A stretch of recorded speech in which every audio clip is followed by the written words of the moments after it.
nag-improve. Level up? Level up. So, i-welcome natin ang isang napaka-serious na teacher at pastor na pagka nagturo ay talagang aantokin kayo.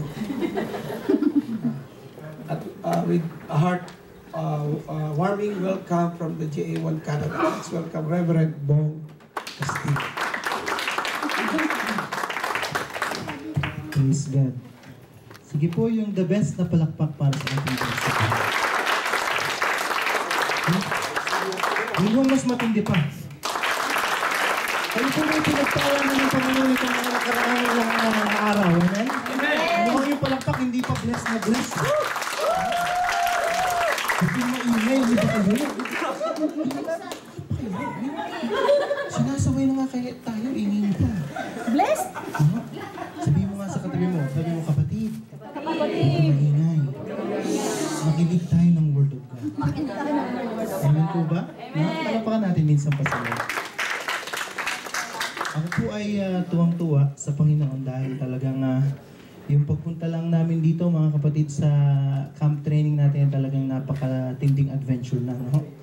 Kami, pagkakamali namin po ni Brother Gail, si Brother Gail po ang kasama, no? Galing po sa Winnipeg. Bali, 3 po kami, 2 ang bilang ko, 1 po siya. No? Kaya, Reb, counted po yun 3. 3 po kami, okay. Ano pa rin kayo Nang? all na kayo ng Vancouver? Ng Vancouver? All, ba't 4 po sila eh? 3 ba? Galing Calgary pala counted yon 3. So, tay kami ni Pastora Elena. Pastora, tay po tayo. Ako'y natutuwa sa Panginoon dahil ang pinangako po sa akin ni Pastor Jing ay by next year sa Manitoba po ang camp. So, napakalapit lang po ng biyahe. Kaya ayaw naman po namin na kami lang nakakaranas ng adventure. Gusto namin maranasan nyo rin ang adventure. Sa tindi po ng adventure na naranasan namin, ay talagang iniskorta na po kami ng pulis. Ano? Iniskorta kami ng pulis kanina. Saan banda yung Brad? Sa may Calgary na, di ba? Sa may Calgary na, si Brother Gail, sabi ko sa kanya, Brother Gail, humanap ka na ng mapapagpahingan kasi medyo gumaganon siya. Ramdam ko, gumaganon yung sasakyan. Pagiwang-giwang na. Eh, naghahanap siya ng matitigilan. Wala siya makitang matitigilan dahil highway. Kinalbit niya ako, sabi niya, Pastor Pong, bakit Pastor? Meron pong ilaw dun sa likod. Sinusundan na po tayo. Pinarap po kami ng pulis. Eh, bagong gising po ako, natutulog ako sa sakyan. Alam niyo yung bagong gising talagang gulo-gulo pa yung buhok mo. Siguro iniisip ng pulis, may nagreklamo na kami, nagsuswerve, iniisip po kami mga lasing. No? Pero ang kabutihan ng Panginoon na sabi ng pulis, sinabi ko po sa kanya na kailangan namin makarating ng Canmore for a camp training ng church, sabi niya. Gusto kong makarating kayo ng safely. Amen po ba? Iniskortan kami ng 2 mobile patrol. Yun nga lang mga kapatid, hindi binayaran ng hotel namin. Sa parking area lang kami iniskortan. Alam niyo, talaga tinignan kami ng pulis kung kami paparada at kung kami tutulog. Sabi ko kay Brother Hill, tulog tulog tayo. Tulog, no? Kahit hindi na kami inantok dahil nagising na dahil sa nangyari, pinilit po namin matulog pero praise God nakarating kami dito sa Canmore at blessed na blessed sa ginagawa ng Panginoon. Amen? Ano pa naman si Lord? Hallelujah! Pangalawang bagay kapatid na ikinagagalak ko sa Lord yung ating pong theme ngayong pong hapong ito, ngayong camp training na ito. Ang ating theme, the main theme of our camp training is enjoying the power of God. Sino dito ang ini-enjoy niya sa buhay niya ang kapangyarihan ng Diyos? Ang presensya ng Diyos. Sino naman dito ang nakaranas na ng kapangyarihan ng Diyos sa kanyang buhay? Hanggang ngayon nararanasan. At mararanasan pa. Pagpumulakpak sa Panginoon, hallelujah! Napakaganda ng ating title ngayon. Enjoying the power and enjoying the presence of God in our life. No? And I know and I believe that as we prepare ourselves, mga kapatid, hindi lamang naririnig natin yung mga tinuturo sa atin ngayon ng ating pong mga pastors, kundi ilalagay natin sa puso natin lahat ng ating pong matututunan, lalabas tayo, taalis tayo sa lugar na ito, mga kapatid, na binago ng Diyos. Amen po ba? Amen. Gagawin na bagong bagay ang Panginoon sa ating pong buhay. Amen? Amen. Isa pong napakalaking pagpapala at isang napakalaking pribilehiyo na makasama po ang ating pong bishop, si Bishop Art. One time, tinetestify po niya sa amin, sa mga worker po sa Batangas, sabi niya, when we were still in our former church, may binaba na bagong wave, na bagong pagkilos ng kapangyarihan ng Diyos, ang top leadership, no? Nag-impart ng bagong blessing, nag-impart ng bagong power and anointing from the Lord.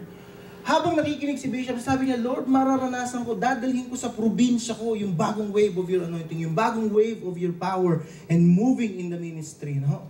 Pero ang kaibahan ng ating pong bishop sa mga umattend ng camp training, pag uwi niya sa Batangas, pagdating sa probinsya ng Batangas, hindi niya lang narinig. At hindi niya lang sinabi sa Panginoon na, Lord, anong gagawin mo? Kundi, Lord, gumawa ka sa buhay ko ng mga bagong bagay na ipinangako mo. Amen po ba? Amen. Kung sa puso mo at sa puso ko, ngayong oras na ito, bago matapos ang camp na ito, sinasabi mo, Panginoon, gusto ko makaranas sa mga bagong bagay galing sa iyo. Aalis ka dito, taglay-taglay mo ang bagong bagay na ibibigay ni Lord sa iyo. Amen? Palakpakan natin si Lord. Hallelujah! Praise God! Lahat po tayo dito ay leaders na sa ministry. Amen po ba? Amen. And we all need the power of God in our lives.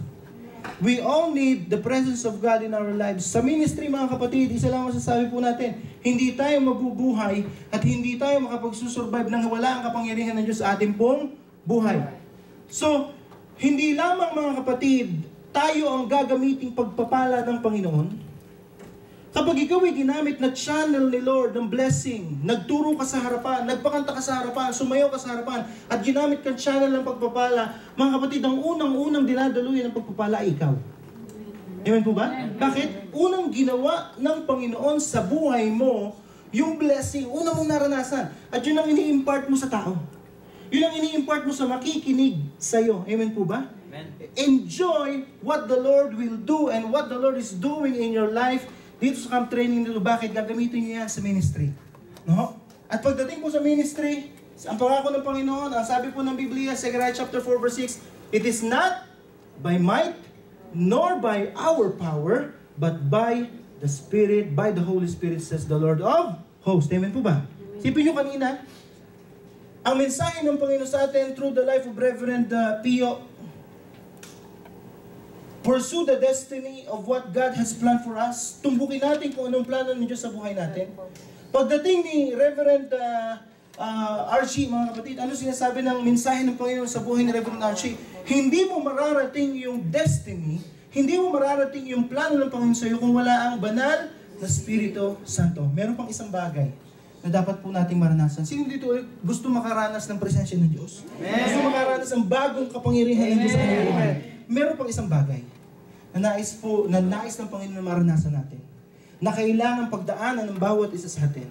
At walang lingkod ng Diyos, walang minister ng Diyos, walang ginamit na instrumento ng Diyos na hindi dumaan sa pag-aaralan natin ngayong hapon. Handa na po ba kayo? Amen. Let's open our Bible in Genesis chapter 32, verse 22 to 30.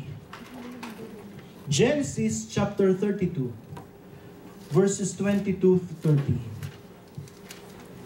Sabi po dito, the night Jacob got up and took his two wives. Sino dito nakakakilala kay Jacob? Magsabi ng amen. Amen. Tuloy natin. The night Jacob got up and took his two wives, his two female servants, and his 11 sons, and crossed the ford of the Jabbok. After he had sent them across the stream, he sent over all his possessions. So Jacob was left alone, and a man wrestled with him till daybreak. When the man saw that he could not overpower him, he touched the socket of Jacob's hip, so that his hip was wrenched as he wrestled with the man. Nasusundan niyo po ba ako?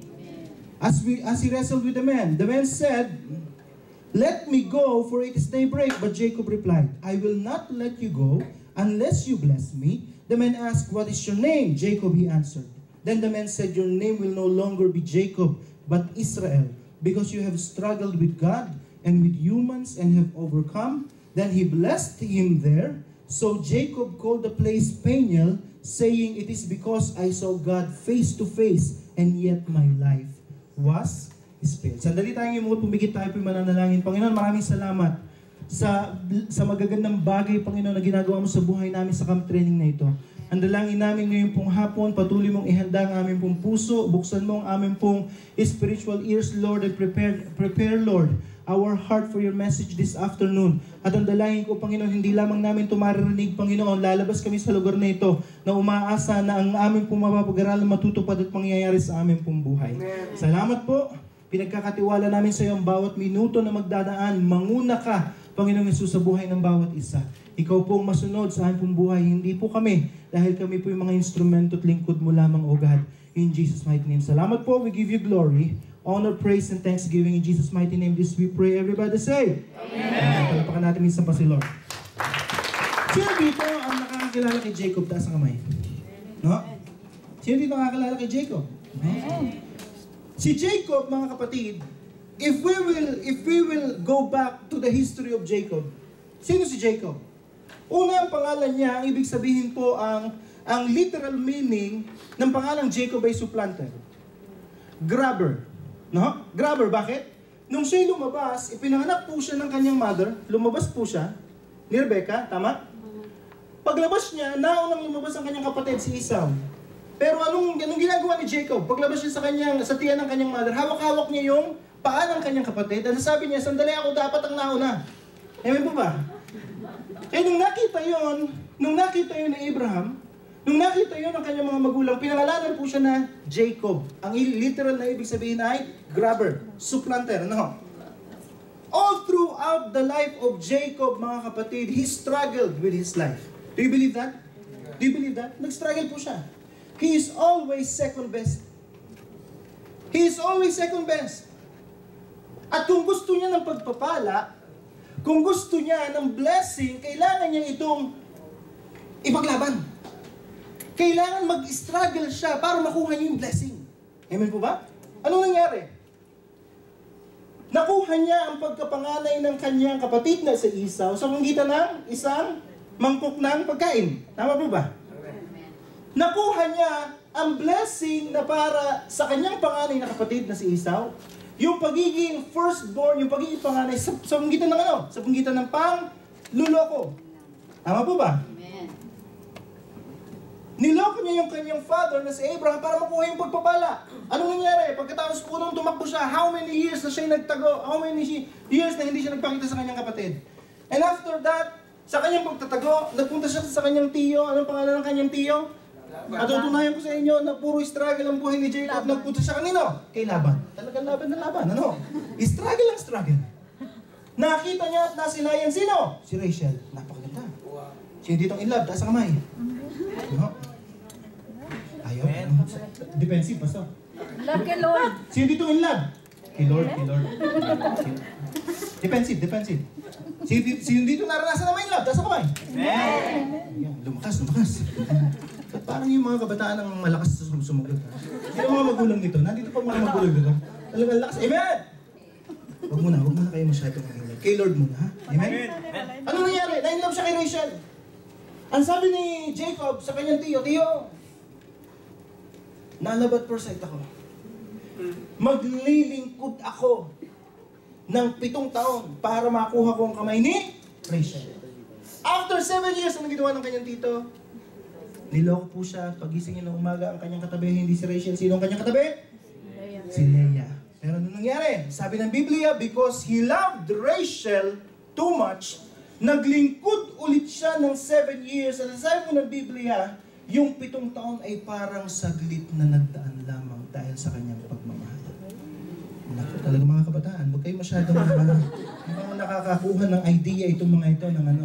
7 taon man bubunuin ko. Naks! Ewan po ba? Para makuha ko lamang inyong kamay, magpaalam mo sa mga magulang, ha? Ewan po ba? Pero ano yung punto ko mga kapatid? Every time na gusto ni Jacob ng blessing, every time na may gusto siyang makuha, nag-i-struggle siya. Ginagawa niya yung sarili niyang lakas, ginagawa niya yung sarili niyang paraan, ginagawa niya yung sarili niyang katalinuhan para makuha yung pagpapala niya. Amen po ba? Why he is always second best. Grabber nga eh. Pero ano nangyari? Something was changed.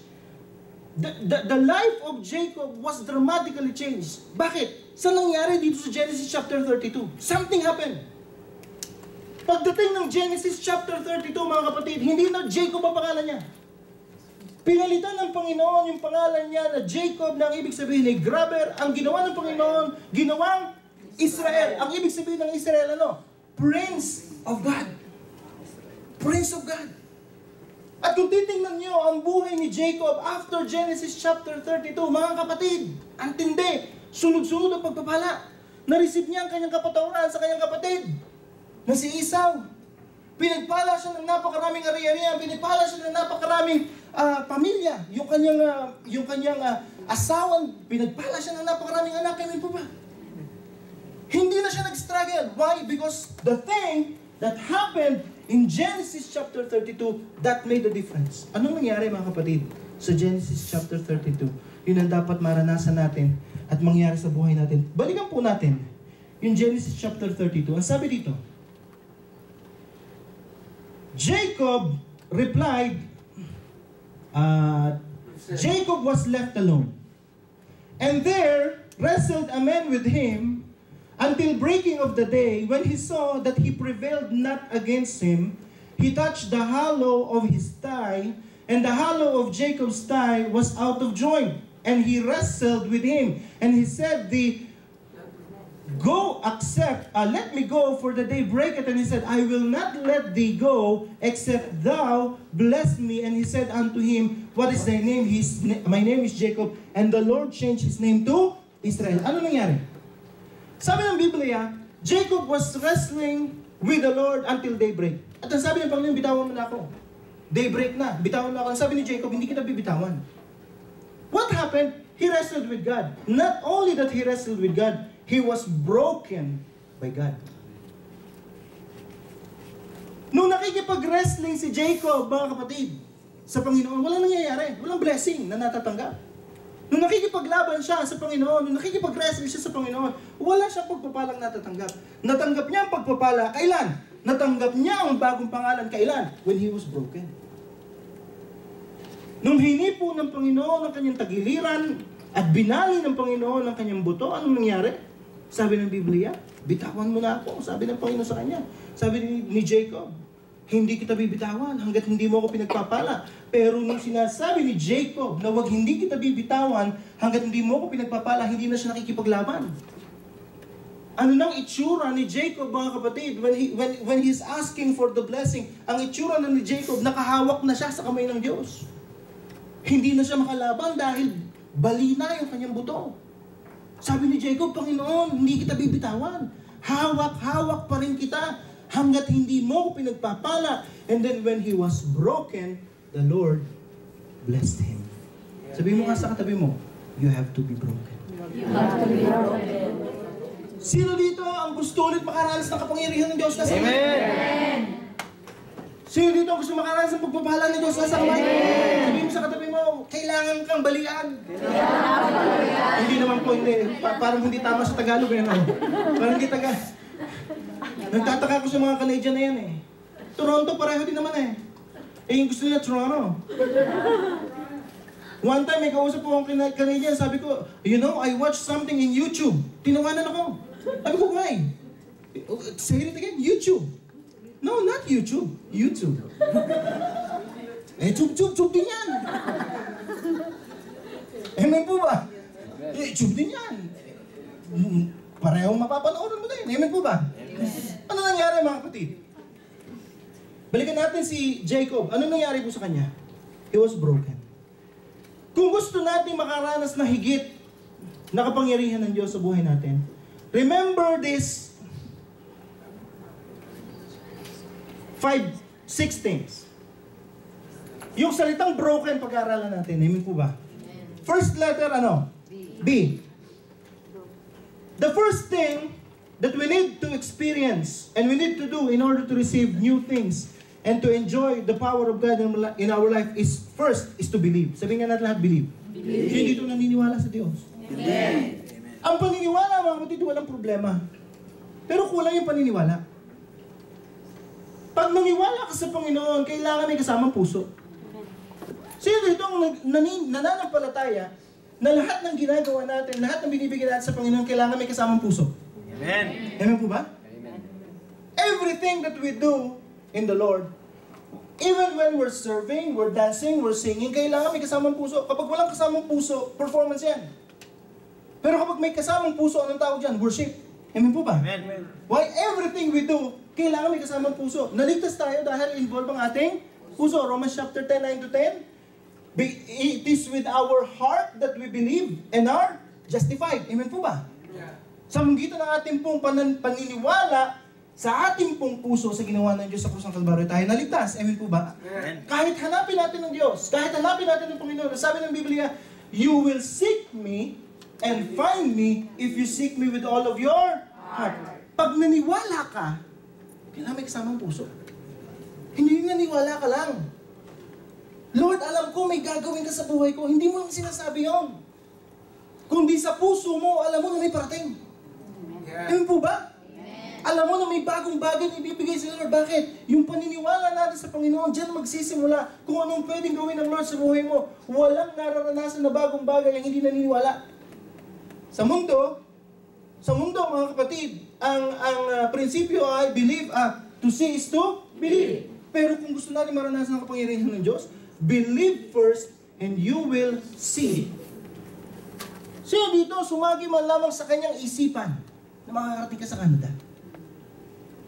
Karamihan po ng mga kapatiran natin dito, mga leaders natin dito, magkakasama kami sa Hong Kong. At hindi ba lang namin napapag-usapan ng papuntang Canada? Amen po ba? Pero tingnan niyo naman, magkakasama kami. Sabi ko talagang ibang klase ang Panginoon. Saan kaya tayo magkikita-kita ulit? Ano? UK naman. Sa moon? Matindi ang talaga. Believe and you will fly. Hindi na you will see, believe and you will fly. Kaya huwag po kayo magtatanong si Rev G kumakanta na yan. I believe I can fly. I believe I can reach the moon. Amen po ba? Ano gusto kong sabihin mga kapatid? Broken. When you're broken, you believe in what the Lord is going to do in your life. Hindi dahil sa kaya mo, kundi dahil alam mo na kaya ng Diyos. Amen. Amen po ba? Amen. Sa ministry mga kapatid, when you believe that the Lord is going to do something, it doesn't require yung kung ano alam natin, kung ano yung kaya natin. Isa lang kailangan ng Diyos, yung availability at yung kahandaan natin na pakilusin ang kapangyarihan ng Diyos sa buhay natin at siya kikilos. Amen po ba? Amen. Amen po ba? Just believe. Pero sabi ko nga sa inyo kanina, yung pananampalataya at paniniwala, kailangan may kasamang puso. Meron po isang paboritong kanta. Sabi nung lyrics, sabi nung chorus, at sa aking pagpupuri, damhin mo ang pag-ibig ko, tanging tugon sa kabutihan mo. Sa aking pagpupuri, damhin mo, Panginoon, ang pag-ibig ko. Ano ibig sabihin nun? Pag pumalakpak ka, kailangan daman ng Diyos na mahal mo siya.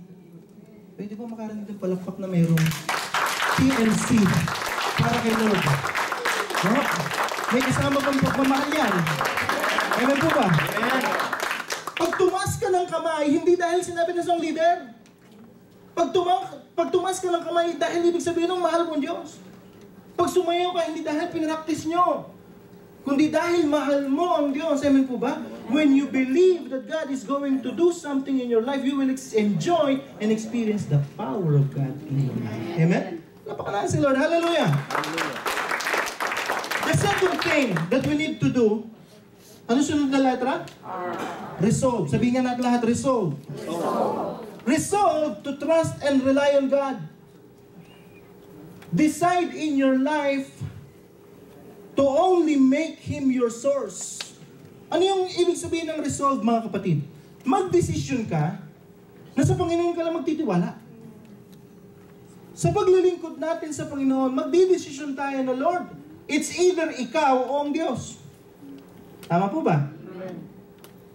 It's either kapangyarihan at kalakasan mo o kapangyarihan o pagkilos ng Diyos. Amen? We should decide. Sabi po ng Daniel chapter 1 verse 8. Daniel resolved not to defile himself with the royal food and wine. He asked the chief official for permission not to defile himself in this way. Kung titingnan po natin ang nangyari kay Daniel, pagkain lang. Pagkain lang ang pinag-uusapan, ha? Hahainan siya ng mga pagkain ng hari.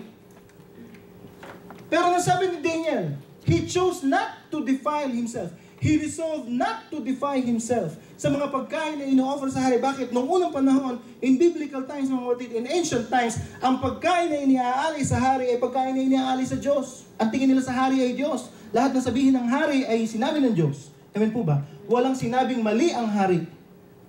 Idolatry, it's a kind of idolatry. Pero anong ginawa po ni Daniel? He resolved not to defile himself. Anong nangyari? At the end, naranasan ni Daniel, ni Shadrach, ni Meshach, at saka ni Abednego, na lalo silang pinalusog ng Panginoon. Lalo silang pinagawa po ni Lord. Amen po ba? Eh, huwag kayong magtataka mga pastor ng Canada. Ha? Malusog. Guwapo! Ano ba naman kayo? Ayaw talaga nila, pastor. Kasi malusog lang daw. Malusog lang ba? Patawarin mo sila, Panginoon. Hindi nila alam ang kanilang ginagawa. Hallelujah! Sabi nga ulit natin lahat, resolve. Daniel chapter 3, 16 to 18.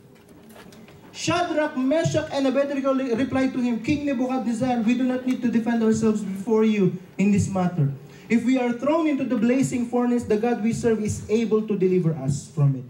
He will deliver us from your majesty's hand, but even if he does not, we want you to know, your majesty, that we will not serve your gods or worship in the image of gold that you have set up. Ano sabi ng tatlo? Amang hari, dinideklara namin na ililigtas kami ng Diyos sa furnace na pinagawa mo. Pero kung hindi kami iligtas ng Diyos, hindi pa rin kami sasamba sa Diyos. Diyos na yung pinagawa. Anong naranasan po nila mga kapatid? When they resolved to obey the Lord, when they resolved to serve the Lord with all their hearts. Anong naranasan nila? Naranasan nila sa gitna ng apoy, kasama nila ang presensya ng Diyos. Amen. Kasama nila ang Panginoon. Amen po ba? Sabi mo ngayon, tabi mo, gusto mo maranasan ng Diyos? Magdesisyon ka. Sabi mo, magdesisyon ka. No? Decide. Si Elisha, nung naglingkod, anong ginawa ni Elisha? Bago siya sumama kay Elijah, sinunog niya yung kinatay niya yung kanyang baka. Pati yung ang tawag doon, Reb, yung yoke. Yung yoke ng kanyang baka, hindi lang niya kinatay ang kanyang baka, yung yoke pinanggatong pa niya. Bakit? Ano ibig sabihin niya? Wala nang balikan to. Wala nang talikuran. Ang maglingkod sa Panginoon, maglingkod. Amen po ba? Wala na siyang babalikan. Hindi kagaya ni Peter. Anong po nangyari kay Peter? Nung naranasan yung dininay niya si Jesus 3 times, sa natagpuan si Peter, nangingisda ulit. Amen po ba? Pero si Elisha hindi. Sabi ni Elisha, hindi na ako babalik kaysa dati. Pag naglingkod ako sa Panginoon, magde-decide ako, buong buhay ko maglilingkod ako. Amen po ba? Resolve to yourself to trust God in anything. Sabi po ng Jeremiah chapter 2 verse 13.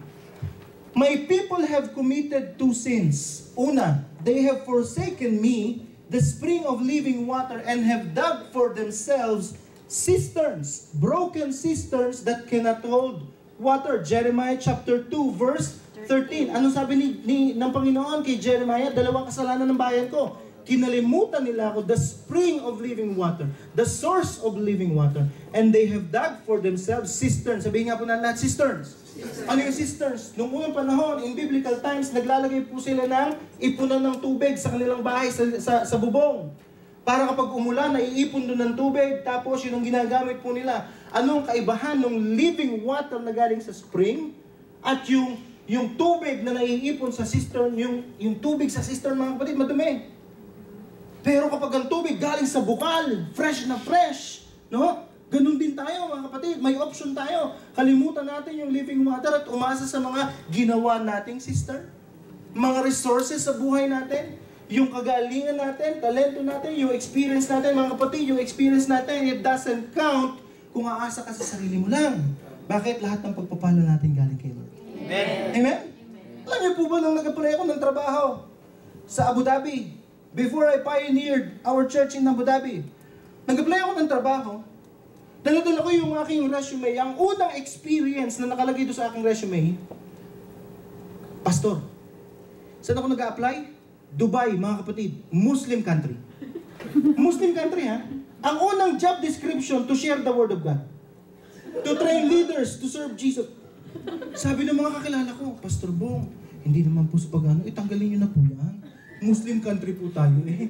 Wala pong kumpanyang tatawag sa inyo. Sabi ko, ano? Hindi ko naisip yun ah. Tatanggalin ko na. Pinaplano ko ng tanggalin, pinaplano ko ng magawa ng bagong resume. Ang liwanag mga kapatid ng leading sa akin ni Lord. Inimpress sa akin ng Panginoon, anak, kapag tinanggal mo yan, ikinahiya mo ako sa sanlibutan, ikakahiya kita sa harap ng aking ama. Sabi ko, Lord, ba't ko ikakahiya? Pastor ako eh. Pastor ang experience ko eh. Pagdating ko sa Dubai, sabi ng kapatid ko, ano nga apply mong trabaho? Manager, syempre. Sabi ng kapatid ko pwede ka manager ng shawarmahan, kuya. Ba't mo naman sabi yan? 5 taon ka ng pastor sa Pilipinas eh. Wala kang experience sa secular, tapos manager ka agad dito?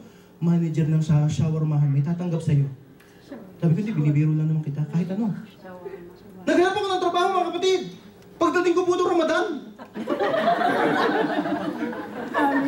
Ang bihira. Nag-a-apply ako ng trabaho sa gitna ng intang, hindi mo lang ako makainin ng tubig. Ang ginawa ko, tumatago po ako sa mall. May dala akong pagkain sa aking backpack. Tumatago ako sa mall, doon sa mga exit. Punta ako doon. Kahit sa mall, hindi ka pwedeng kumain. Punta ako doon sa exit, doon sa hagdan, doon ako umiinom ng tubig, doon ako kumakain ng mga baon ko. Naranasan ko one time, natulog ako sa sopa ng mall.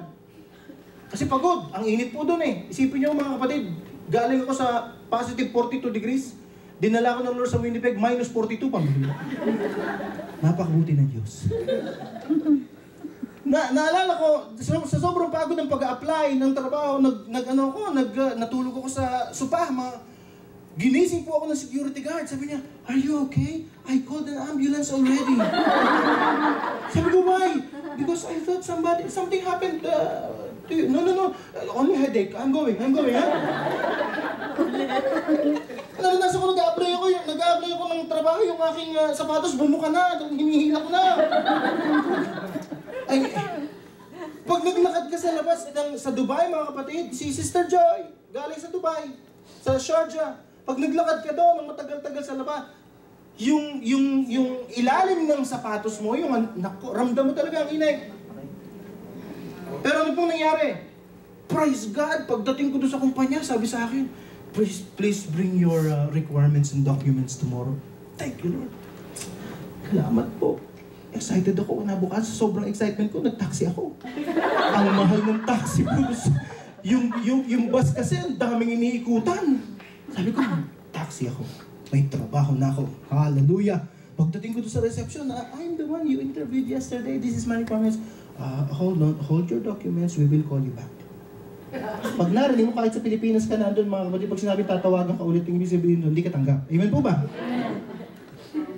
Ang iniisip ko pabalik ng flat yung pan-taxi ko. Nag-taxi pa ako. Hindi ako natanggap. Pag uwi ko po doon sa flat, kasama ko yung kapatid ko, sabi ko, Lord, ginawa ko na yung part ko. Ginawa ko na yung magagawa ko. Nag-apply na ako. Amen po ba? Tinala mo ako dito sa Dubai. Pagpapalain mo ako dito sa Dubai. Amen po ba? Sabi ko, Lord, ikaw na bahala.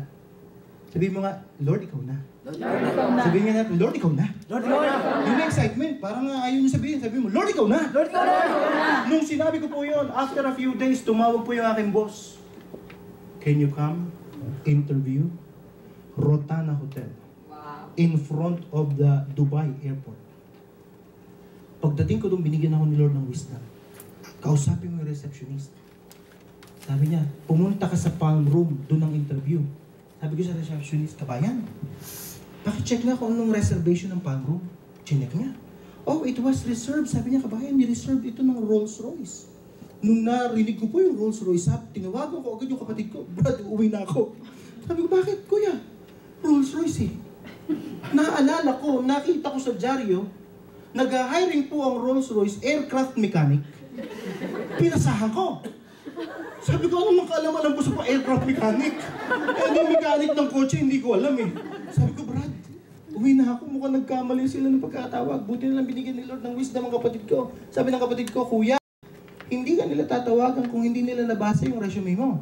Tama po ba? Magstay ka dyan. Pagdating ko po, naghihintay na doon sa labas ng kwarto, mga engineer, computer science. Engineer po ako by profession. Bakit 2 years lang po ang natapos ko, electronics. Kaya sabi ko, ako lang ang engineer dito Pero alam ko nangyari? In-interview bawat isa, engineer, computer science, pumasok, every 10 minutes, 15 minutes, lumalabas.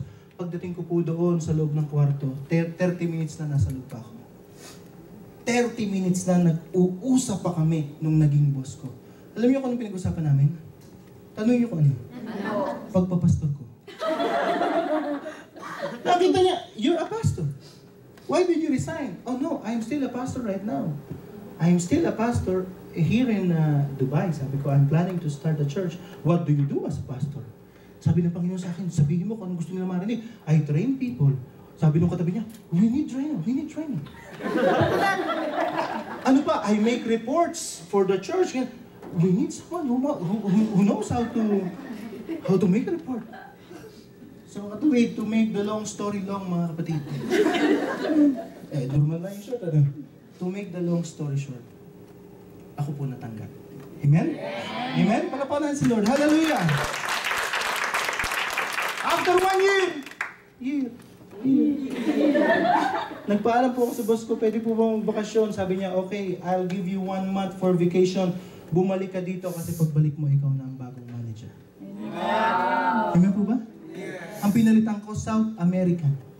South American, puti. Puting po ako Puti.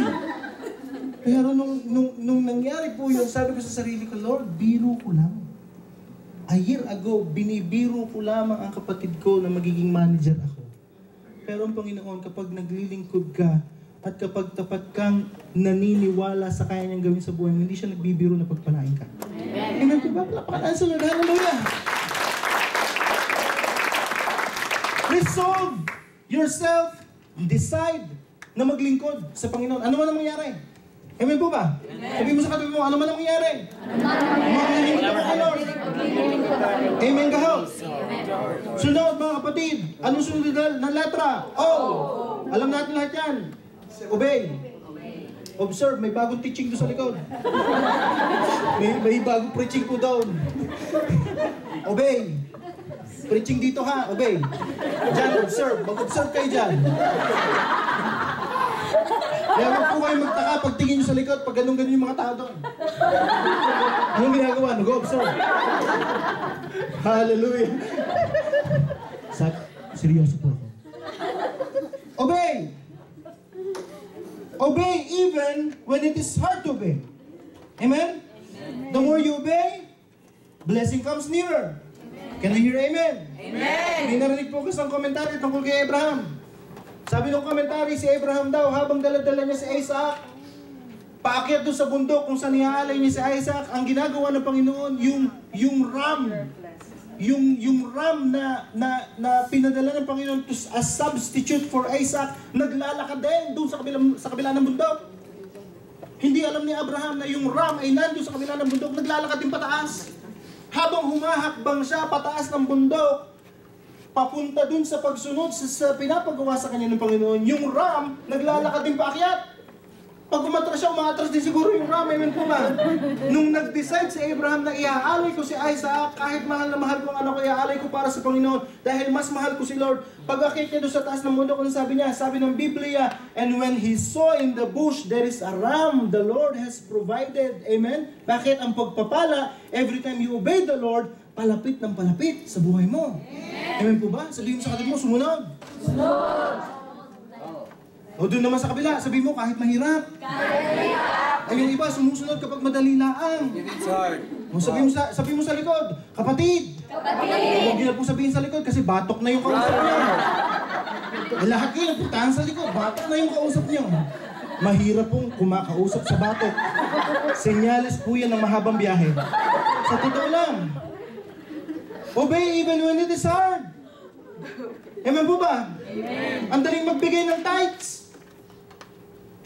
Kapag ang laki, kapag maraming sobra, pero kapag ang budget ay talagang tight, kapag ang budget, kahit anong gawin mong kwenta, hindi kasya, you are tempted not to give. You are tempted to delay. Amen po ba? Pero kapag ang inisip mo, Lord, anuman ang resources ko ay hindi yung sweldo ko, ang resources ko ikaw. Amen po ba? Regardless kung magkano ang laman ng bulsa ko, ang yaman ko ay yaman ng Diyos. Amen po ba? Amen po ba? naranasan ko po yun sa Hong Kong. Pagdating ko po sa Hong Kong, ako pinabudol-budol sa Hong Kong.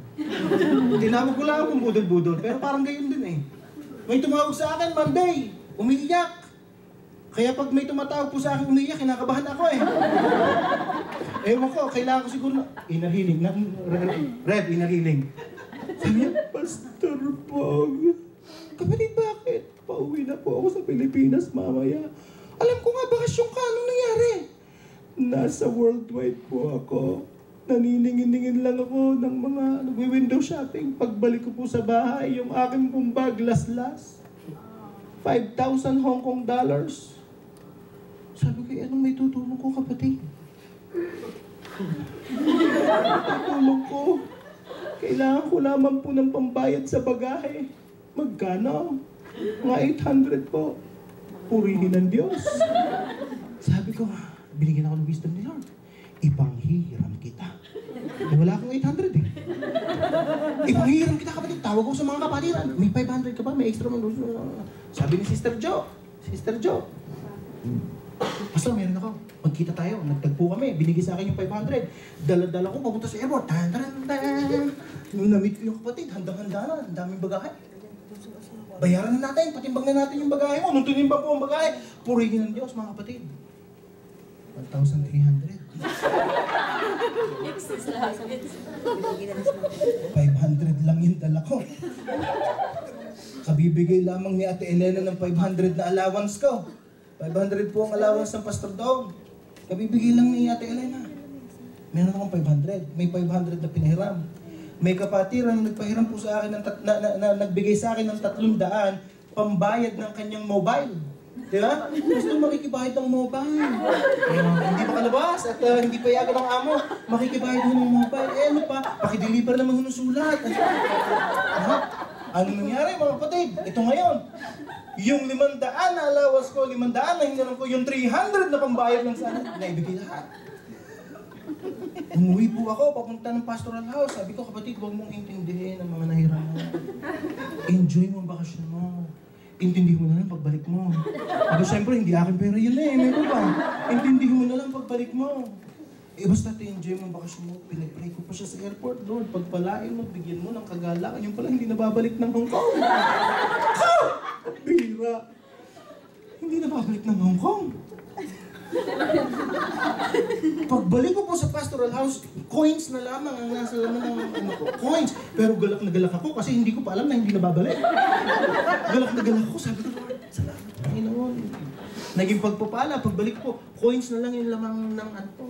Ay hindi, may natira pa pala na ano, na pambayad ng telepono. Sabi ko, 1,100 to be exact mga kapatid, yung binayaran kong bagahe. May natira pang 100 plus pambayad po ng telepono. Pagdaan ko doon sa bayaran ng telepono, Orange. Doon sa downtown ng Hong Kong. Naglalakad, ang flat po ng Hong Kong na Siung Wan pa. Naglalakad ako papuntang Siung Wan. Napadaan ako sa Orange. Sabi ng Panginoon sa akin, anak, ibayad mo na yung natitira. Yung natitira. Sabi ko, Lord. At the back of my mind, sinasabi sa akin, may nagsasabi sa akin na, wala ka ng allowance. Monday pa lang. Tama po ba? Sabi, ako naman, parang baka. Oo nga. Oo nga. Sinasabi naman ng Panginoon sa akin, bitawan mo na, hindi sa'yo yan. Nag-assist mo na nga yung iba eh. Sabi naman ng kabila, maunawaan ng kapatiran niya, pinantulong mo naman. Oo nga. Nag-decide po ako na hindi ko na ibabayad. Kasi wala na akong allowance eh. Sasabihin ko na sa mga kapatiran kung anong nangyari. Nung naglalakad na po ako papalayo dun sa bayaran ng telepono, ang linaw-linaw ng impression ng Lord sa akin. Sabi ng Lord sa akin, anak, pag hindi mo binitawan yung pambayad ng telepono, hindi mo mararanasan na ako ang magpuprovide sa'yo. Amen po ba? Amen. Ay, sabi ko, Lord, mas gusto ko maranasan ikaw ang magpuprovide sa akin. Amen po ba? Binahid ko. Pak! Pagbahid ko, coins na lang natitira. Kinabukasan, may Bible study po, Chunmon. 1 oras mahigit ang biyahe. Hindi Chunmon, Chunwan. Chunwan, mga kapatid. Ang bus ay 1 oras mahigit. Yung natirang coins sa akin, one way. One way papunta roon. Bagong bukas ang Bible study. Wala pang offering. Hindi pa nagpapa-offering pag bagong bukas ang Bible study. Pero sabi ko sa sarili ko, Lord, ipaparanas mo. Sabi mo, ikaw magpo-provide eh. Amen po ba? Amen. Lord, ikaw maging resources ko eh. Ikaw magpo-provide eh. Pagkatapos po ng Bible study, pagpalain po kayo, magkita-kita po tayo next week. Pero sabi ko sa sarili ko, maglalakad ako pa uwi. Wala pa ako pupuntahan, Lord. Ikaw magpo-provide. Nagbabantay na ako ng bus sa stop. Tanaw ko ng bag. Diba sa Hong Kong, babayaran mo muna bago ka paakyatin. Binibilang po ng Chinese. Binibilang pa yung binabagsak mo, tama ba? Pag sobra yung binigay mo, hindi ka nasusuklian. Pero alam niyo po ba, nilalagay ni Lord sa puso ko? Sabi ko, Lord, wala akong hawak, pero pagbukas ko may babagsak. Hindi ano? Pero sinasabi ko ng sarili ko, paano kung walang bumagsak? Kahit anong bukas ko. Wait, something will go! Ay, paano kung walang bumagsak? Ay, tanaw ko ng bahas. Lord, magpo-provide ka. Hindi mo ako bibiguin, Panginoon. Isipin mo, nung malapit ng bus, may kumulbit sa akin. Galing Bible study. Pastor Bong, sabi ng Panginoon, ibigay ko sa'yo. Wow. Sabi ko, ano?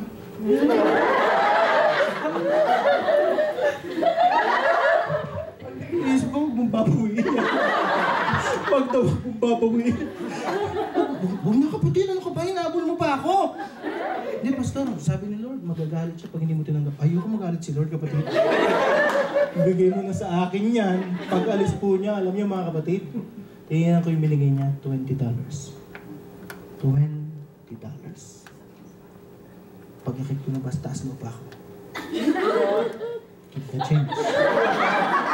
Wala akong barya eh. Sakit ng kalooban. $20 ang alam pero wala pang pasok eh. Pero yun po, nung nakasakay na ako sa bus, umiiyak ako. Alam niyo kung ano, bakit? Kumakanta ako sa bus. Ang kinakanta ko, napakabuti mo, aking Diyos Ama, ang iyong nilikay, luluwalhatiin ka. Paulit-ulit yun, hanggang sa makarating ako sa pastoral house. Bakit? Naranasan ko na ang Diyos ang nag-provide. Ay, $20 lang yun. Sipin niyo yun, $20 lang napaiyak pa. Bakit? Walang panuklian. Hindi ako sinuklian na eh. Pero kahit ganun lang kalilit, hindi yung laki ulit eh. Kung maranasan mong kumilos ang Diyos sa buhay mo, na alam mo, Lord, hindi galing sa akin to eh.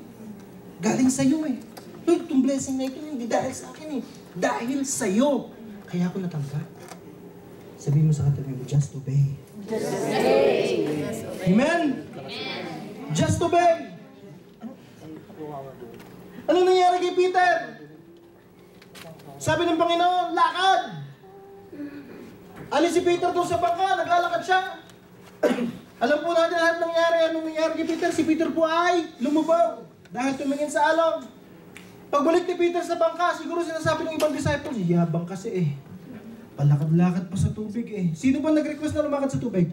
Siya. Sino? Si Peter. Sabi ni Peter, Lord, if that is you, allow me to walk going towards you. Allow me to walk on the water towards you. Sabi ng Panginoon, go, walk. Pagbalik ni Peter doon sa bangka, siguro yung ibang disciples sinasabi, yabang kasi, may palakad-lakad pang nalalaman eh. Yan, tuloy, lumubog. Amen po ba? Pero kung kayo si Peter, mga kapatid, kung kayo si Peter, iisipin niyo ba yung sinasabi ng ibang tao kung kalalakad nyo lang sa tubig? Amen po ba? Siguro, kung ako si Peter noong panahon na yun, wala akong pakialam sa sinasabi nyo. Isa lang ang pakialam ko, isa lang alam ko, naglakad ako sa tubig.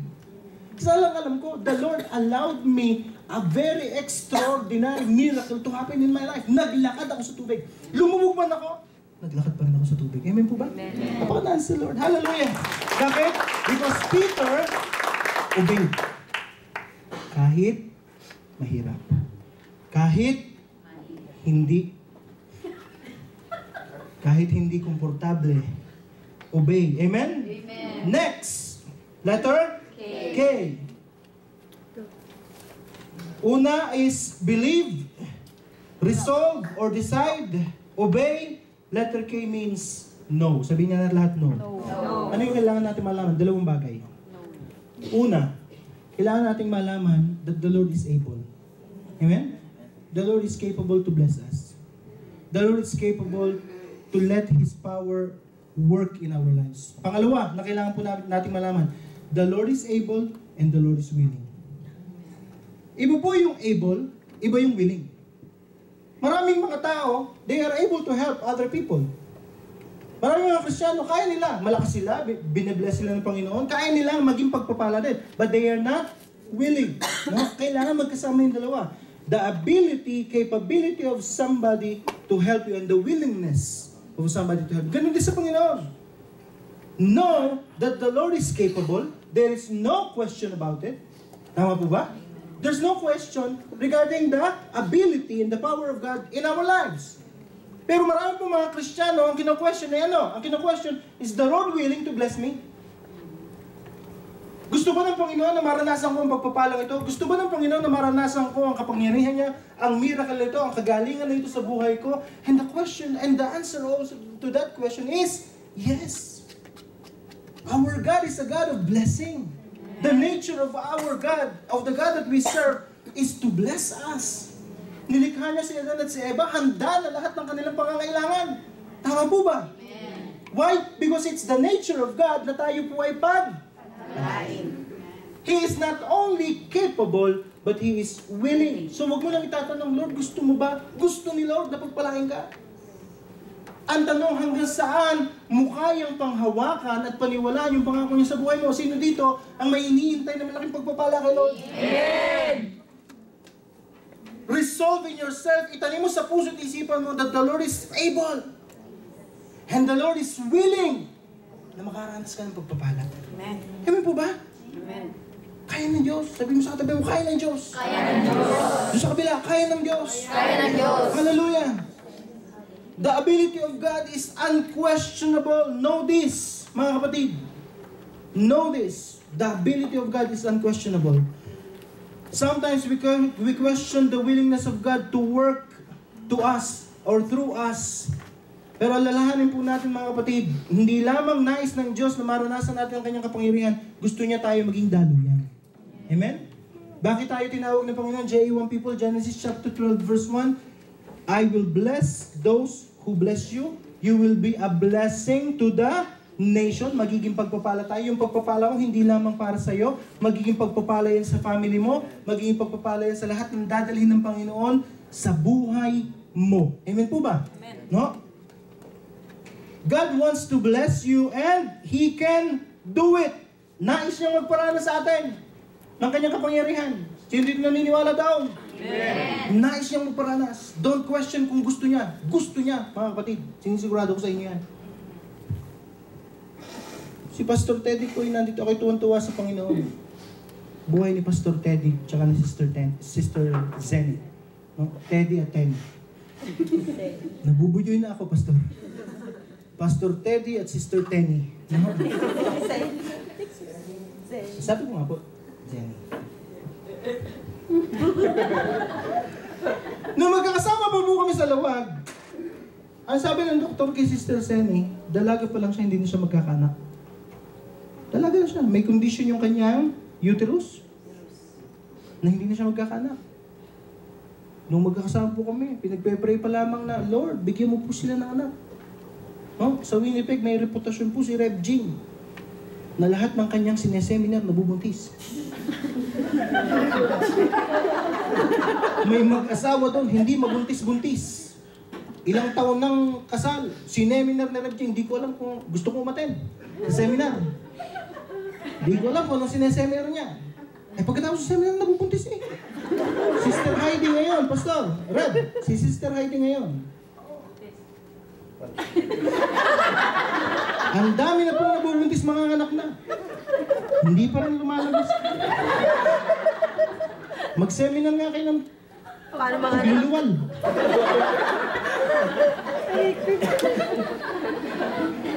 May naka-line up na Rev. Hindi po siya mabubuntis ha. Yung asawa niya. Gusto ko lang yun namin. Amen? Hallelujah. Know that the Lord is willing and the Lord is able. Itanim mo yan sa puso mo. Ano nangyari po? Tingnan nyo naman. Na-meet ko po, tuwan-tuwa ako nung punta ako sa Edmonton. First time ko silang makita dito sa Canada, 3. Lakas ng tuhod. Nung mga anak, ano ba kayo? Nung mga anak, kasi laro ng laro, takbo ng takbo doon. Ay, isipin mo. Yung una sabi ng doktor, hindi na magkakaanak, hindi lang binigyan ni Lord ng isa, 3 pa. Dadagdagan pa ni Lord ng pagpapala. Amen po ba? Ano pa kanaan si Lord? Hallelujah! Ang buhay Kristiyano, mga kapatid, ay parang isang doktor na nasa loob ng tren. No? Ang nangyari doon sa tren, nasa loob yung doktor. Ang nangyari doon sa tren, nagkaroon ng aksidente, nagkaroon po ng derailment yung train. Kagaya na nangyari dito sa Alberta, no? Talagang napakatindi na nangyari. Ganun din ang nangyari sa sinasakyan na tren ng doktor. Pagtayo ng doktor, medyo sugatan pa yung doktor, pero binabaybay niya yung mga na-derailed na tren. Nakikita niya yung mga sugatan, nakikita niya yung dapat na matulungan niya. Pero ang sabi ng doktor, kung dala ko lang ang mga instrumento ko, makakatulong ako. Kung dala ko lang yung mga dapat kong dalang equipment, aparatus para makatulong, madami akong magagawa. Alam niyo ba ganun din si Lord sa buhay natin? Tayo, mga instrumento ng Diyos. Pumipili ang Diyos ng mga taong hindi magagaling, kundi handa at available sa kanyang kapangyarihan para daluyan ng kanyang pagpapala. Amen? Amen po ba? Hallelujah! Kanina nagpataas si Rodrigo kung sino gusto maging pastor. Binilang ko, Siyam. Siyam ba? Tinitingnan ko lang kung gising kayo. Binilang ko po, Siyam. Walang nagbilang ano? O kahit mali ako, hindi nyo alam. Binilang ko, Siyam, mga kapatid. Sinasabi ng iba, Pastor, hindi po ako marunong kasi. Pag opening prayer, Pastor, mahirap po. Pagkatapos, Pastor, ang hirap po. Bakit? Nakatingin sa sarili. Pag hindi ka nakatingin sa sarili mo at nakatingin ka sa kayang gawin ng Diyos sa buhay mo, hindi mo iniisip kung ano mangyayari. Iniisip mo, Lord, ikaw ang kikilos sa buhay ko. Alala ko po si Brother Josel, no? Tandaan yung pangalan, Brother Josel ng Batangas. Siya po ay kabataan na medyo napabarkada, naghikaw-hikaw na, nagpa-long hair, no? Lumapit siya kay Reverend Cleo. Sabi ni Brother Josel, Pastor Cleo, ako na may isama mo sa dagupan kasi gusto ko na pong magbago. Gusto ko na pong itama ang buhay ko. Sabi ni Pastor Cleo sa kanya, sa isang kondisyon, una, magpagupit ka. Pangalawa, tanggalin mo na yung mga hikaw-hikaw na inilagay mo. Isasama kita. Nandun na po siya sa dagupan. Pagdating niya sa dagupan, umattend sila ng pastoral meeting ng Body of Christ, mga kapatid. Si Pastor Cleo po ang nag-share ng Word of God doon sa Body of Christ, no? After ng preaching, after ng sharing ni Pastor Cleo, sabi niya, humanap kayo ng kapartner at panalangin niyo. Puro pastor yung umattend. Siya lang ang hindi. Ang napatapat sa kanya ay pastora. Ay, matitindi mga pastora. Talaga maiinit sa Panginoon. Matitindi manalangin. Amen po ba? Tama ba yung mga pastora? Nasa mga pastora natin dito? Pumalakpak sa Panginoon. Lord, tinatanggi po nila. Ayaw aminin na pastora. Hindi ko po kayo pagpapanalanginin dito. Sineshare ko lamang. Ay, naku, pinanalangin po nung ano. Sabi niya, iniisip niya, pinapanalangin siya ng pastora. Iniisip niya, Lord, sasabihin ko naman. Ba't ako nandito? Mga pastor ito eh. Yung pastor na, Lord, pagpalangin mo po siya, Panginoon. Ganda ng panalangin. Siya naman, iniisip niya, sasabihin ko, Lord. Nung siya naman ang nalangin, hinihintay siya ng pastora na mag-pray. Ay, hindi nagsasalita, hindi niya alam kung ano sasabihin niya eh.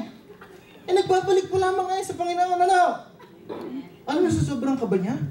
Sabi niya, Lord, ano man pong ginagawa ng kaaway sa kapatid kong ito, labas! Eh, wala siyang masabi eh. Tanong yung ano nangyari. Eh, nagsuka yung pastora. Sabi niya, Pastor Cleo, tuloy mo. Abay, isipin mo yun. Ay, walang masabi, labas! Deliverance agad eh! Kaya pag sinabi ni Pastor Pio, minister mo! Minister agad! Amen po ba? Amen! Hindi po, may sakit yung kasama mo sa bahay. Punta tayo kay Pastor Pio, magpapapatong tayo ng kamay. Pastor Pio, gusto ko manginig. si Naaman, pinag-pray ni Elijah. Sabi ni Elijah, tumubog ka ng 7 beses sa Jordan. Sabi ni Naaman, pambihira ka naman, dumayo pa ako dito, papupuntahin mo lang ako sa Jordan.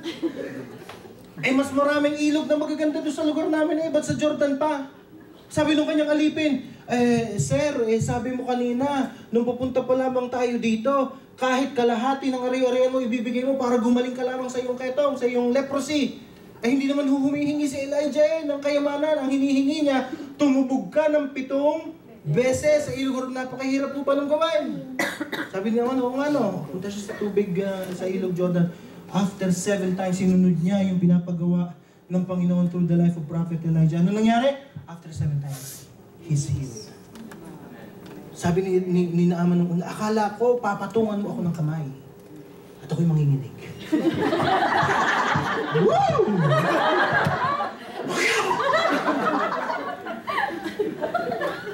Pag sinabi ni Pastor Bayo, minister! Minister! Pero huwag naman po kayo maghahanap ng demonyo. Sino dito? Yung nakaumang na ang kamay ninyo.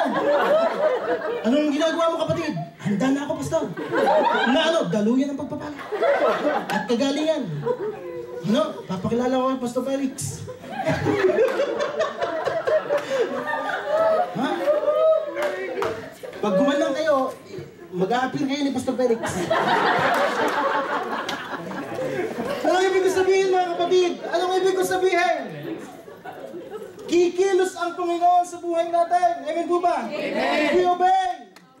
Amen. Pag may sakit sa bahay, huwag ka na magharap ng pastor. The same power available through the pastors to the ministers is available to you. The power of the name of Jesus. Amen po ba? Amen. Ay, kung binasi ko po ang paglilingkod ko sa Panginoon, sa experience ko, baka po ako'y tumigil na sa pagpapastor. Eh, mga unang pinapanalangin ko, mga kapatid, mga matatanda, kinukuha ni Lord Pastor, panalangin niyo po si tatay. Lord, kagalingan mo, God, in Jesus' name. After a few days, kamusta po si tatay? Wala po ni Lord. Sino po dito gusto magpa-pray mamaya? Handa po ako mag-minister. No? Yung tipong after the prayer, lumiliwanag ng kapaligiran. Totoo po yan! Sabi ko po, pero Lord, bakit gano'n? Namamatay lahat. Tinanong ko yung kamusta po si tatay? Pastor, katabi ko si tatay, sabi may nagkakantahan daw Tapos ano po nangyari? Tumigil na lamang po sa paghinga Lord, bakit lahat ng mga pinapatungan ng kamay umuwi na sa iyo? Yung gusto mapatukan din Patungan na natin ngayon. Ang tipong pagbukas ng inyong mata Pastor, may nakikita po akong liwanag. Bumubukas na bang pinto? Opo, pagod ka na ba?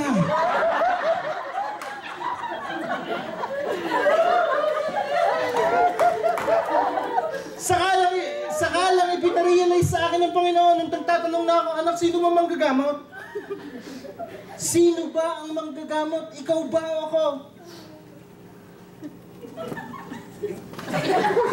Ilang kayo dyan? Ilang kayo dyan?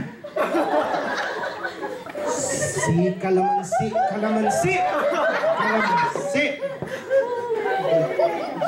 Sabi ko, Lord, ba't gano'n? Sabi ng Panginoon, anak, hindi naman ikaw magagamot Ako ang nagpapagaling, instrumento ka lang. Amen.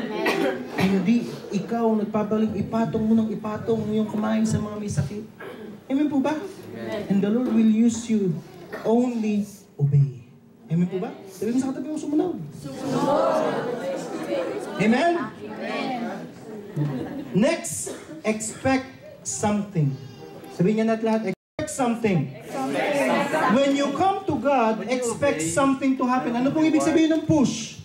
Pray until something happens. When you pray, you don't only pray, but you expect that you will receive something from God. Amen po ba? When you expect something, ito pong tatandaan natin, itanim nyo sa inyong puso. When you expect something from God, you honor God. Amen. Ino-honor nyo ang Diyos na, Lord, kaya mo ito.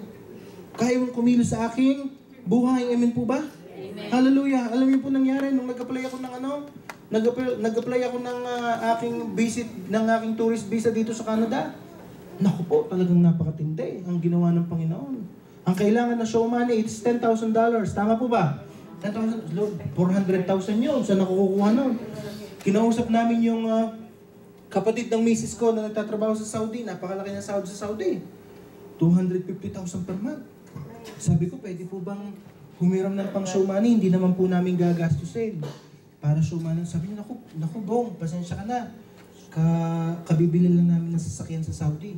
Eh, hindi kita mapapayang. Sabi ko, okay lang po. Anong sabi ko sa sarili ko, Lord, kung kalooban mo ako makarating sa Canada, hindi ako mag-i-struggle. Amen po ba? Walang struggle. Malaki para sa akin yung 400,000, pero hindi malaki sa Diyos. Amen po ba?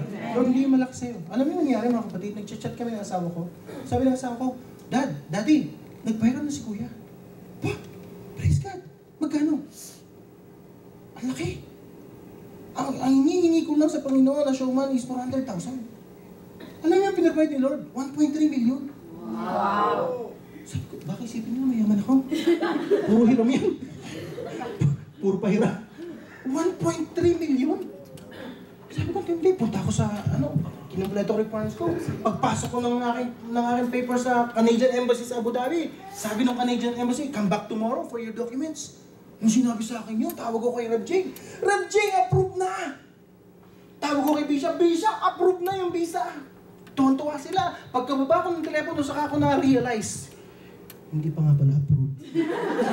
Eh kasi nung sinabi niyang come back tomorrow, akala ko okay na. Yung pala, bukas ko pa malalaman kung approve ba hindi. Kung may visa na nakatatak doon sa aking passport, tama po ba? Eh sabi ko sa Panginoon, ay testify ko na. Ay natuwa na si Rev Jing at saka si Bishop. Lord, huwag mo silang i-disappoint ha. Saka ko na-realize, ba't ko nga pala tinestify agad? Eh bukas ko pa makukuha. Pagkuha ko po ng visa ko, kinabukasan lang. 1 day processing, nakatatak ang visa. Amen po ba? Hallelujah! Praise God! Nakatatak! Huh?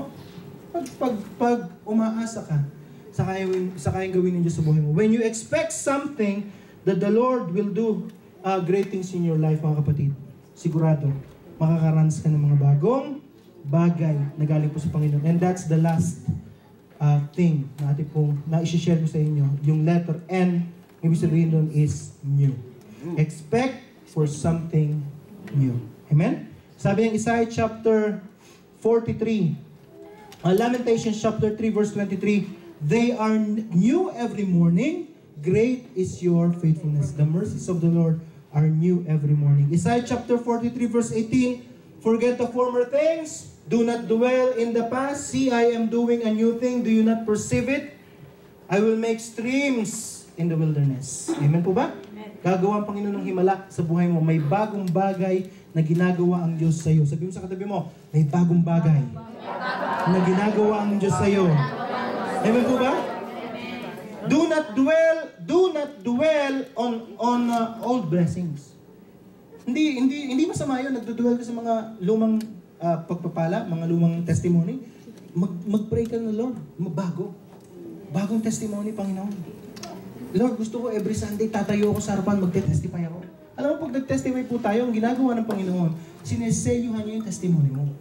Na-promote ako, na-increasean ako, testify mo agad. Bakit? Sineselyuhan niya at binabalutan niya ng kanyang banal na dugo yung testimony mo. Bakit? Napapurihan na siya doon. Nabigyan na ng kapurihan ng kanyang pangalan. Iingatan ng Panginoon yung testimony mo. Why? Because He has been glorified already in that testimony. Expect for something new. Nalala ko po si Rev Jing one time. Sabi ni Rev Jing, nag-sharing po kami sa Pilipinas. Sabi niya, Pastor, ting-ting. Bakit Pastor? Ting-ting naranasan ko. Instant opening ng bank account. Ewan ko, tanda pa ni Rev Jing yung, ano nangyari? May nagpunta sa bahay. Pinapirmahan ako. Tanda niya, Pastor? Pinapirmahan ako. Ano yan? Kasi pirmahan niyo, Pastor. Pagka-pirma daw niya, sabi niya, binigay sa akin, bank account, passbook, yung deposit kasama. Sabi ko, pambihira, Lord. Ibang klase yun Instant opening ng bank account. Habang tinatestify niya, sabi niya, Lord, ako rin. Mararanasan ko din yun. Amen po ba? Amen po ba? Lord, ako din, maranasan ko din yun. Alam niyo po, after a few weeks, may tumawag sa akin, Pastor Bong, pwede ka bang pumunta rito sa bahay? Sige po, pagpunta ko doon sa bahay. Hindi pa ako nakakapasok sa bahay nila. Pastor, sakay sa kotse. Saan po tayo pumunta? Basta sakay po sa kotse. Sakay kami sa kotse. Pumarada kami sa harapan ng bangko, East-West Bank, sa Batangas City. Pagdating natin, ba't po tayo nandito? Tara, Pastor, sa loob. Pag-upo namin, nag-open kami ng bank account sa aking pangalan. Yung initial deposit, sa kanya nagbigay. Sila ang nagbigay. Magkano yung initial deposit ng passbook sa Pilipinas? Magkano? Huwag nyo nang alamin. Sabi niya, Pastor, yung deposit na ito, sa'yo na rin. In-estify ko po kay Rabjing. Pastor, naranasan ko. Instant opening ng bank account. Amen po yun? Yes! Sabi ko sa kanya, Pastor, mas matindi yung akin. Bakit? Sabi nung nag-deposito, buwan-buwan huhulugan ko pa. For the next 6 months, mga kapatid, nilalagyan ng pera. Dinidepositohan ng pera. Alala ko nung Christmas, last Christmas lang, may nagregalo po sa akin dito sa Canada, sa Winnipeg, 4 polo na arrow. Ano ta? Nung nakita ko yung arrow, sabi ko, Lord, ang galing mo talaga. Nung okay, nagpapastor pa lamang sa area network sa Batangas City.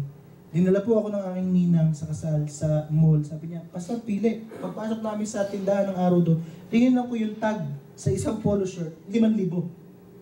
Sabi ko, ninang, hindi ko may isuot yan. Doon na lang tayo sa department store.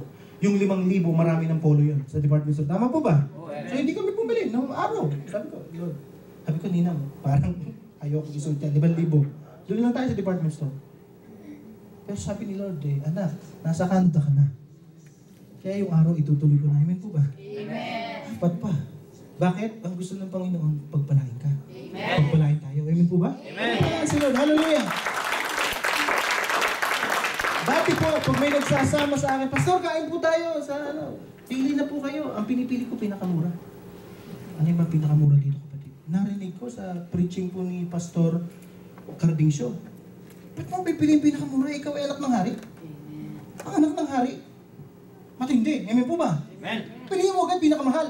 Kaya ngayon po, pag may nag-invite sa akin, pinakamahal agad. Sino po gusto mag-invite? Ha? Alam mo ang pinakamahal ditong menu? Bakit? Anak, totoo nga pala. Sabi ni Pastor Cardincio, mahihiya ka sa mga nasa loob ng restaurant, ng mamahaling restaurant. Sa katabing lamesa mo, nagsisigarilyo. Hindi anak ng Diyos. Ikaw anak ng Diyos, ikaw pa mahihiya. Amen po ba? Kailangan pagpasok mo sa mamahaling restaurant, taas mo ka ba? Siguro hindi mo lang may pambayad. May pambayad ka bago ka umalis. Amen po ba? Palapakan na si Lord. Hallelujah! Expect new things from the Lord. Sino dito ulit dito na gusto makaranas sa kapangyarihan ng Diyos? Amen! Gusto makaranas sa mga bagong bagay galing sa Diyos? Amen! Ano sabi ko po sa inyo kanina? Jacob was broken first before he received the blessing. Before he became Israel, he was first broken by God. Kailangan tayo i-break din ng Diyos ang ating pong puso. I-break din ng Diyos ang bawat isa sa atin para maranasan natin ang kapangyarihan ng Diyos. Amen? At tingnan po natin yung ating text ngayon. Sabi nung ating text, dito po ako magtatapos. Sabi nung ating text, Then the men said, Your name will no longer be Jacob, but Israel, because you have struggled with God and with humans and have overcome. He replied, Why do you ask my name? Then he blessed him there. Jacob called the place Peniel, saying, It is because I saw God face to face. Ang nagrema po dito sa aking pong puso, dito sa text natin mo binasa ngayon, yung phrase na, You struggled with God. Nag-i-struggle, may nararanasan kang pagsubok, may nararanasan kang crisis, may nararanasan kang pagproblema, pero hindi ka nag-iisa. Bakit? Canadian po ako eh. Bakit? Yay? Bakit? Saan ka nakuha yung bakit? Bakit? Kasi kasama mo si Lord. You struggled with God and with men and you have overcome.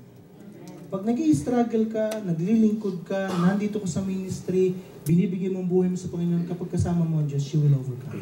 Amen? At sasabihin ko po sa inyo, lahat tayo leader dito. Dito ako magtatapos. Lahat tayo leader dito.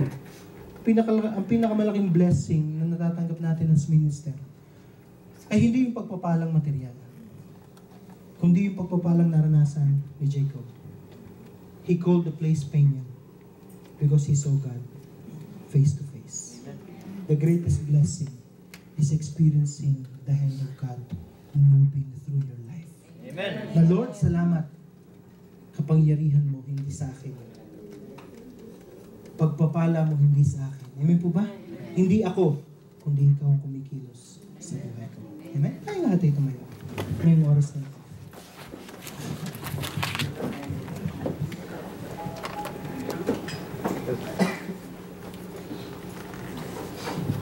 Hallelujah. Bago po ako mag-pray, awitin po natin itong isang awitin na ito, mga kapatid. And make this song your prayer. Amen po ba?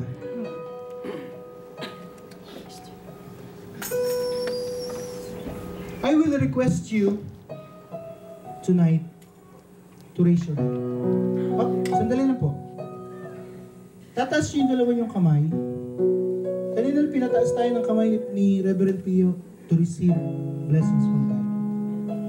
Pinataas tayo ng kamay ni Reverend Archie to receive the anointing of God. Pero sa pagtaas nyo ng kamay ngayon, mga kapatid, wala kayong matatanggap. May ibibigay kayo.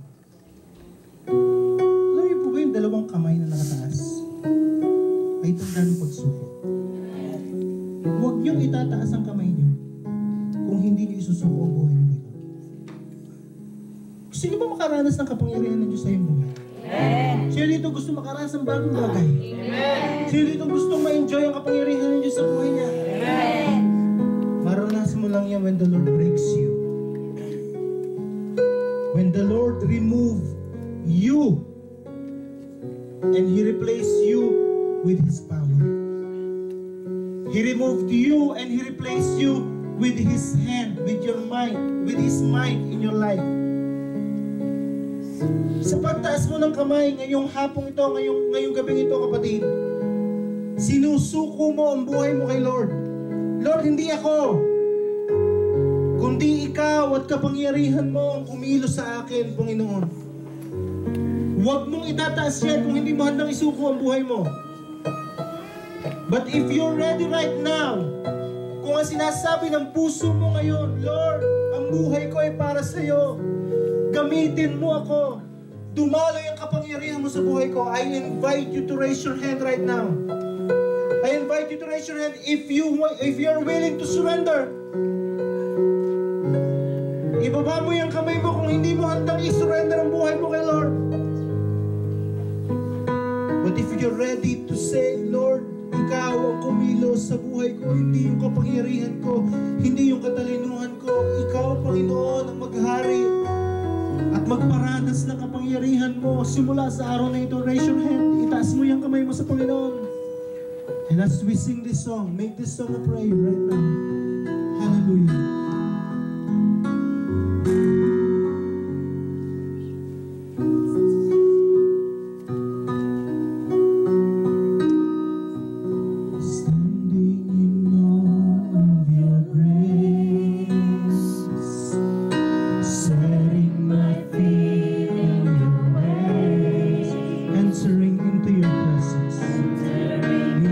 Into your presence.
Sabihin natin sa Panginoon, I'll follow you.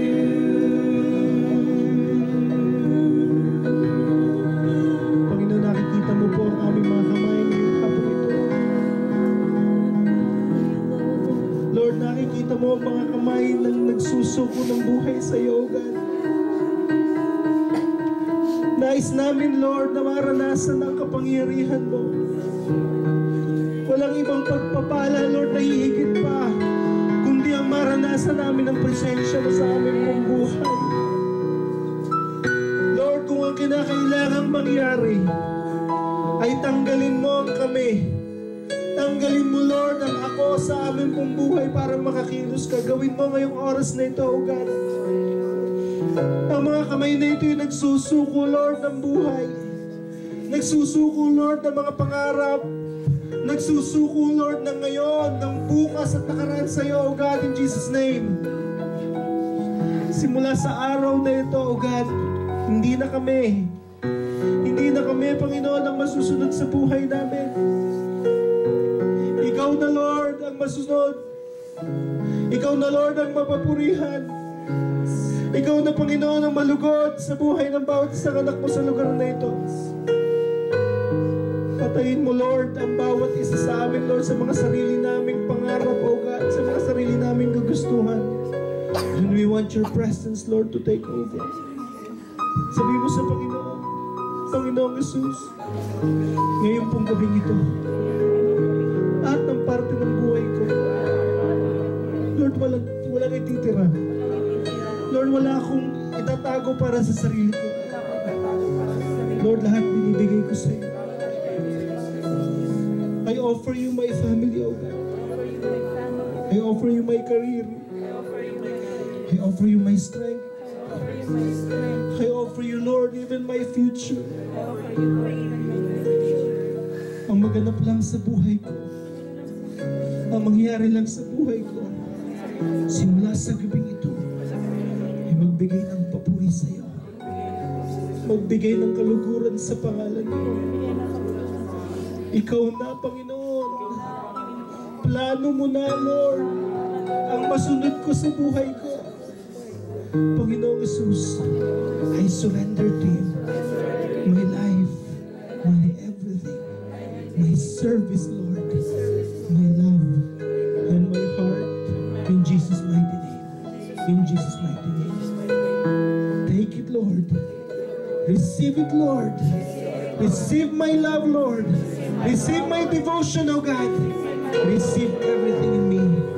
In Jesus' mighty name. In Jesus' mighty name.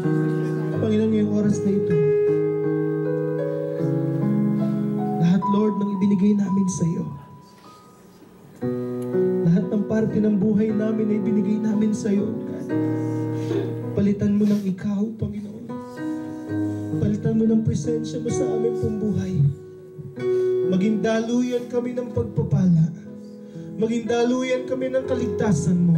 Maging daluyan kami, Lord, ng kalakasan mo at kagalingan mo, O God, in Jesus' name. Walang ni isa mang lalaki at babae sa lugar na ito, Lord, na madadatnan mong hindi nagpapagamit mightily sa iyo, God. Lahat kami madadatnan mo, Lord, na namumunga. Madadatnan mo, Panginoon, na nag-aapoy sa paglilingkod. Nag-aapoy sa pagmamahal sa iyo, God. Lord, madadatnan mo kami, Panginoon, moving in signs, wonders, and miracle, and experiencing, Lord, new things in our life and in our families. In Jesus' mighty name. In Jesus' mighty name. In Jesus' mighty name.